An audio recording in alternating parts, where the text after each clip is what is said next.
ஹரே கிருஷ்ணா. இன்று பொங்கல், தைப்பொங்கல் அப்படின்னு கொண்டாடப்படுகிறது. பொங்கல் எதுக்காக கொண்டாடப்பட வேண்டும், எப்படி கொண்டாடப்பட வேண்டும்,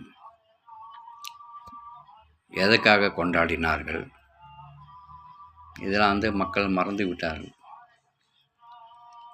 பொதுவாக இன்று பொங்கல் என்பது அறுவடை செய்து புதிய அரிசி உற்பத்தி ஆனதுனால உழவர்கள் தன் உழைப்புக்கு கிடைத்த ஊதியத்தை தானியங்கள், அரிசி, அரிசி என்று முக்கியமானது அரிசி. நெல்லில் பயிர் செய்து நெல் அறுவடை செய்து அதை புதிய அரிசியை எப்படி இறைவனுக்கு நெய்வேத்தியம் பண்ணுவது, எது இருந்தாலும் இறைவனுக்கு நெய்வேத்தியம் பண்ணுவது போன்று புதியதாக உள்ள அரிசியை அவர்கள் பகவானுக்கு இல்லை சூரிய தேவனுக்கு படைத்து நன்றி கடனை செலுத்துவதற்காக கொண்டாடப்பட்டது. எதுக்காக சூரிய தேவனுக்கு படையல் செய்யணும்? உலகத்தில் மூல காரணமாக இயங்குவதற்கு, உலகம் இயங்குவதற்கு மூல காரணமாக இருப்பது சூரியன். சூரியன் ஒதுக்கவில்லை என்றால் காலம் இயங்காது, நேரம் இயங்காது, மனிதர்களோட செயல்கள், ஆக்டிவிட்டி நின்றுவிடும், எதுவுமே வளர்ச்சி இருக்காது, மழை பெய்யாது. மழை என்பது சூரியனால் உண்டாக்கப்படுகிறது. சூரியனை ஒதுக்கவில்லை என்றால் மக்களோட வாழ்க்கையே இயங்காது. காலை பிறந்தால்தான் மனிதர்களோட வேலைகள் தொங்குகின்றது. பகலே வரவில்லை என்றால் மனிதன் எப்படி இருப்பார்கள்? இப்போ உலகம் இயங்குவதற்கு, மனிதர்கள் செயல்கள் ஈடுபடுவதற்கு, நாட்கள் நகருவதற்கு மூல காரணமாக இருப்பது சூரியன். அதுதான் இறைவன் பகவத்கீதையில் இந்த கீதையை ஆரம்ப காலத்தில் இந்த கீதை உபதேசத்தை சூரிய தேவனுக்கு நான் உபதேசித்ததாக கிருஷ்ணர் கூறுகின்றார். உலகத்திலிருந்து சூரிய தேவன் முக்கியமான ஒரு சக்தியாகும். அந்த சூரியன் ஒதுக்கவில்லை என்றால் எவருடைய வாழ்க்கையும் ஒதுக்காமல் போய்விடும். அந்த சூரியன் கொண்டு நவக்கிரகங்கள், எல்லா உயிர்களும் தோற்றங்களும் உண்டாக்கப்படுகிறது. அதனால தான் சூரியன் முக்கியமான காரணமாக இருப்பதனால் சூரியன் கொண்டு பயிர்கள் இருப்பதனால் சூரியனோட சக்தியினால் உலகத்தில் மனிதனோட உணவுக்கு ஏற்ற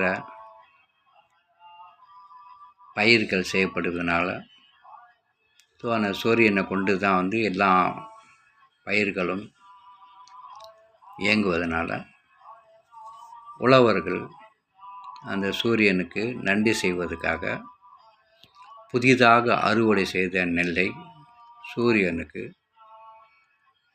அர்ப்பணித்து தன் மகிழ்ச்சியை தெரியப்படுத்துகிறார்கள். இதுதான் முக்கியமான சூரியனோட என்று பொங்கல் இருக்காங்க. அப்போ அந்த சூரியனை படைத்தவர் யார்? கொண்டு சூரியனுக்கு செய்யலாம். அந்த சூரியனை படைத்தவர் யார்? கீதையில் கிருஷ்ணர் கூறுகின்றார், நான் சூரியன், ஒளிகளில் நான் சூரியன்.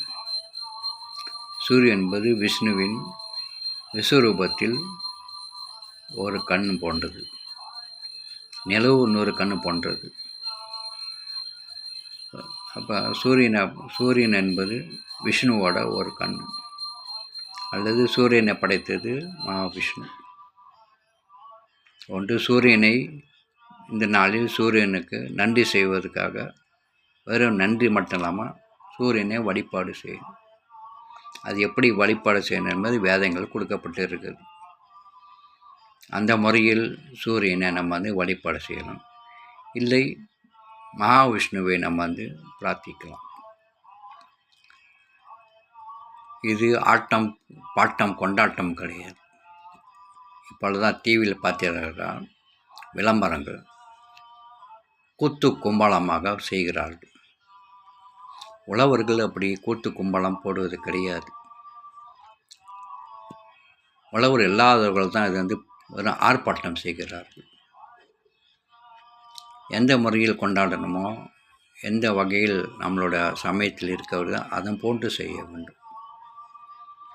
அந்த சூரியனை நன்றி செய்து நல்ல முறையில் இந்த பொங்கலை சூரிய தேவனுக்கோ இல்லை மகாவிஷ்ணுக்கோ நெய்வேதனம் பண்ணி அதன் மூலியமாக அவரோட ஆசியில் நன்றிக்காகவும் எப்பொழுதும் சூரியன் எல்லாருக்கும் அருள் பாலிக்கிறதை வேண்டிக் கொள்ள போன்று இறைவனை வேண்டிக் கொண்டு இந்த நாளை அவரோட பிரார்த்தனையில் ஈடுபட வேண்டும். அதை விட்டு இப்போ போன்ற டிவிகளில் நடக்கக்கூடிய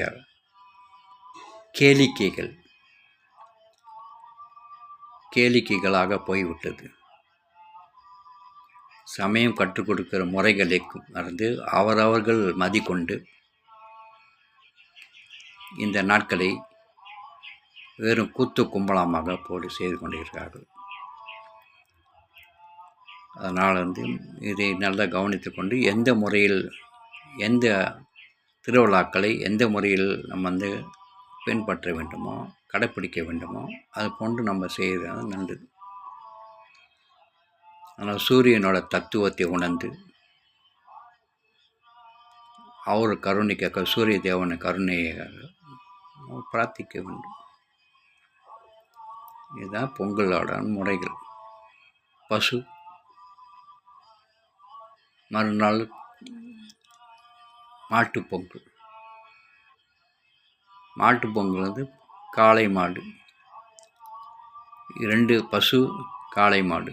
பசு நமக்கு பால் கொடுப்பதனால பசுவை தாயாகும். காளை மாடு அந்த காலத்தில் இயந்திரங்கள் இல்லாத காலத்தில் காளை மாடி வைத்து தான் நிலத்தை உழுந்தார்கள். அப்போ காளை மாடு 2 நிலத்தை உழுவதற்கும் மாட்டு வண்டி ஒரு ஊருக்கு இன்னொரு ஊருக்கு போவதற்கு விரைவாக போக அந்த காலத்தில் வாகனம் இல்லாதனால மாட்டு வண்டிகளை பாவித்தார்கள். அப்போ காளை மாடு ஒரு தந்தையாகவும் உழைத்து கொடுப்பதனால பசு பால் கொடுப்பதனால தாயாகவும் இருப்பது நம்மளுடைய கலாச்சாரங்கள். அதனால் அதை மதித்து அதை வணங்குவது தாயும் தந்தையும் வழங்குவது போன்று பசுக்களை வணங்கி அதுக்கு மகிழ்ச்சி தெரிவிப்பது மாட்டுப்பொங்கல். பசுவில்தான் எல்லாம் பால், தயிர், நெய், வெண்ணெய்,